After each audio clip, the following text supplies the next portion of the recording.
ម៉ែឥឡូវនេះដែរគឺថាប្រែបនិតភូលធ្វើតាំងគេបានត្រឡប់មកវិញឯគ្នាយើងចឹងនេះដែរគឺថាយើងមកធ្វើវិធីប្លែកហ្នឹងណាគ្នាយើងហើយគឺថាយើងមកពីអ្នកបរោះភីងប្រណិត Mango អ្នកគ្នាចឹងវិធីនេះដែរគឺថាយើងឆ្លង portal មកកន្លែងទីក្រុង Tokyo រឿងជួចស៊ូកែសានហ្នឹងអ្នកគ្នាហើយយើងឲ្យគ្នាយើងឈើលើនេះមកឥឡូវឲ្យប្រណិត Mango គាត់ជន់ក្បាលខ្ញុំឡើងលើអាទងតកកនេះអ្នកគ្នា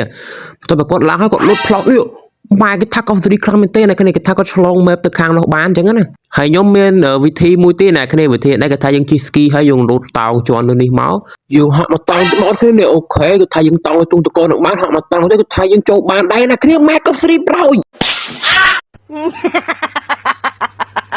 ចឹងឥឡូវគេថាយើងចូលបានអ្នកគ្នាឥឡូវរត់មើលទៅមកអ្នកគ្នារត់មើលកន្លែងហ្នឹងគេថាលយខ្លាំងមែនទេអ្នកគ្នាគេថាមានលយខ្លាំងអីទេគេថាលយធម្មតាទេហ្នឹងហើយគឺថាទេសភាពវាគឺថាសាច់គោ1គីឡូមិនដូរពុកម៉ែបងប្អូនគឺថាលយខ្លាំងមែនទេអ្នកគ្នាគេថាកប់ស្រីយក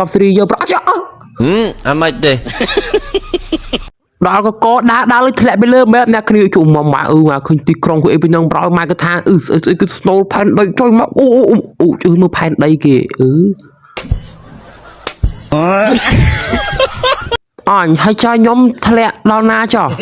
ហើយអាប្រូនោះអត់ធ្លាក់មកមួយគ្នាប្រូចុះមកប្រូមកធ្លាក់ជុំគ្នាហើយឥឡូវយើងចូលមកកាន់វិធីបន្ទាប់ទៀតណាគ្នាអាវិធីនេះដែរគឺថាយើងរត់មកបកាច់នៅអាកន្លែងស្អីគីឆ្កៀងភ្លើងនេះណាគ្នារត់កត្រាក់វាយើងកត្រាក់ចឹងហើយបន្តវាចូលធ្លុះមើលទៅណាគ្នាមហាគ្នាដឹងហើយវិធីនេះគឺថាមានគេធ្វើច្រើនហើយខ្ញុំធ្វើក្រោយគេទេគឺថាលយខ្លាំងមែនទេណាគ្នាគឺថា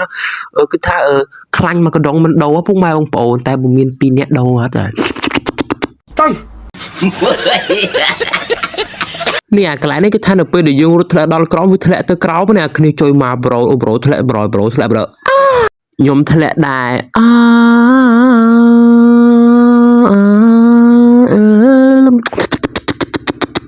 ស្អីគេ